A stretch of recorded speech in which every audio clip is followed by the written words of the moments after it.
Hi there, I'm Amber. In this lesson, we'll focus on common sentence errors.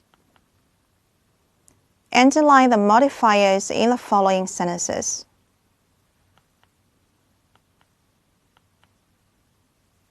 A modifier is usually placed next to what it modifies.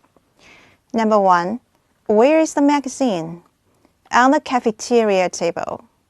On the cafeteria table modifies the magazine. Who picked it up? Someone walking by. Walking by modifies someone. Number 2. Where did the gallon of milk come from? He got at the convenience store. Number 3. What lotion did he use? Prescribed by his doctor. Similarly, these underlined phrases are all modifiers from number 4 to number 6. What literary devices are used? It was the best of times. It was the worst of times. It was the age of wisdom. It was the age of foolishness. It was the epoch of belief. It was the epoch of incredulity. It was the season of light. It was the season of darkness. It was the spring of hope. It was the winter of despair. In the beginning of A Tale of Two Cities by Charles Dickens, we see the repetition of each word many times. With such repetitions, the readers are prompted to focus on the traits of the age they will read about in the succeeding passages. The repeating of similar words, phrases, or clauses is called parallelism. I have a dream that one day this nation will rise up and live out the true meaning of its creed. We hold these truths to be self-evident, that all men are created equal. I have a dream that my 4 little children will one day live in a nation where they will not be judged by the color of their skin, but by the content of their character. I have a dream today.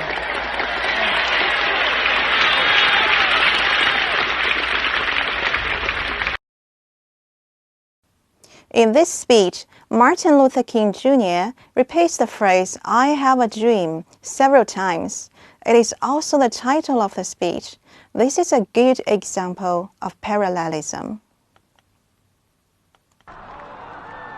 My fellow citizens, I stand here today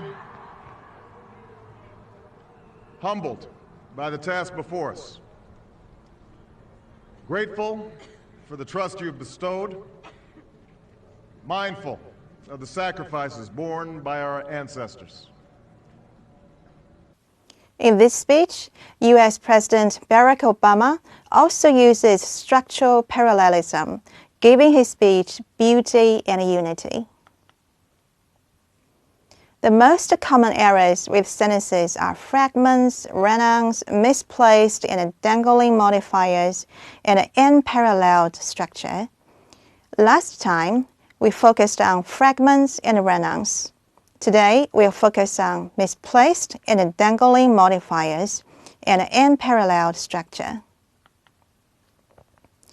Misplaced modifiers are awkwardly placed words that do not describe the words the writer intended them to describe. Misplaced modifiers often obscure the meaning of a sentence. To avoid this, place words as close as possible to what they describe. Example 1.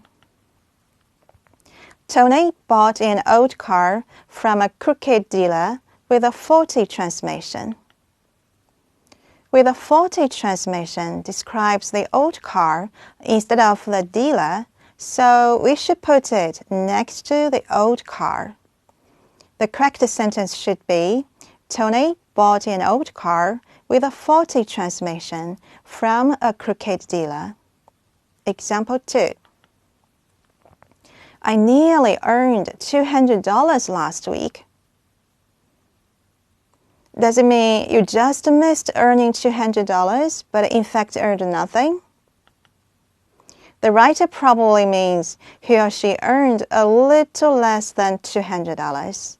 So we should put nearly next to $200. The correct sentence should be, I earned nearly $200 last week. Example 3. Bill yelled at the howling dog in his underwear. In this example, it seems like the dog wore underwear. It cannot be right. The words describing Bill should be placed next to Bill. So it should be, Bill, in his underwear, yelled at the howling dog. A modifier that opens a sentence must be followed immediately by the word it is meant to describe. Otherwise, the modifier is said to be dangling and appears to modify the wrong word. The first example. While smoking a pipe, my dog sat with me by the crackling fire.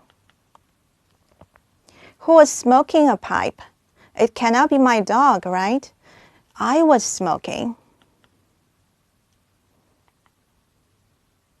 So the correct sentence should be, while smoking a pipe, I sat with my dog by the crackling fire. Example 2. Having unexpectedly turned red, I had to brake suddenly for the stoplight. Who or what turned red? Is it I that turned red? No, it should be the stoplight that turned red. So the correct sentence should be, I had to brake suddenly for the stoplight, which had unexpectedly turned red. How do we correct dangling modifiers? The key is to decide on the subject of the modifier. Then use one of the following methods. Place the subject within the opening modifier, or place the subject right after the opening modifier. The first example. Swimming at the lake, a rock cut Sue's foot. Who was swimming at the lake? The subject is Sue. We could place the subject within the modifier. So the correct sentence should be, when Sue was swimming at the lake, a rock cut her foot. We could also place the subject right after the modifier. It should be, swimming at the lake, Sue cut her foot on a rock. The second example. Getting out of bed, the tile floor was so cold that Yuko shivered all over. Who got out of bed? The answer is not tile floor, but Yuko. So the correct sentences should be, when Yuko got out of bed, the tile floor was so cold that she shivered all over.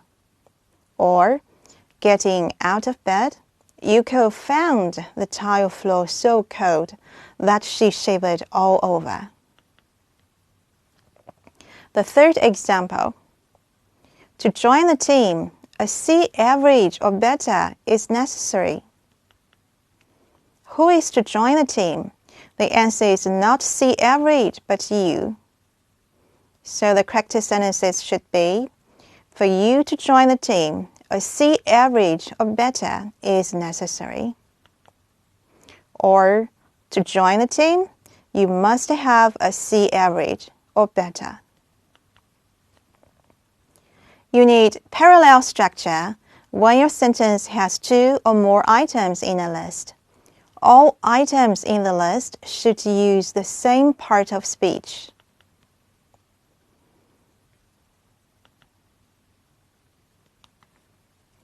A good nanny must have patience, creativity, and the ability to multitask.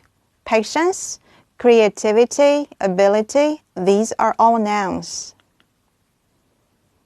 Money is important because it provides us with basic needs, allows us to support our family, and makes it possible to help others in society.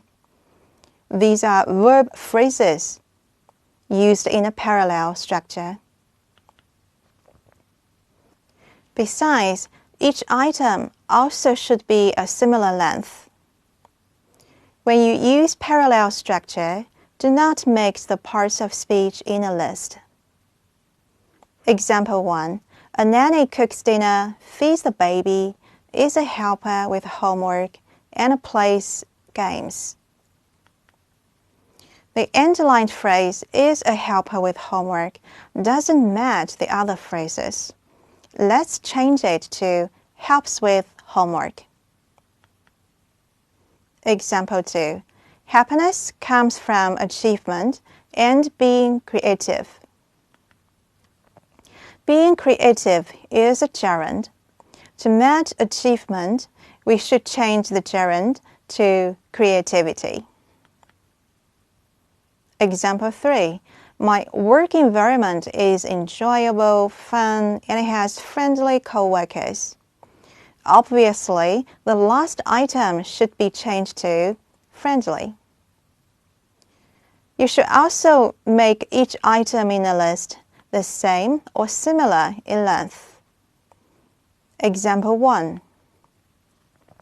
In his free time, Jeremy enjoys dinner with friends at his own home because he is a fabulous cook and hikes in the mountains.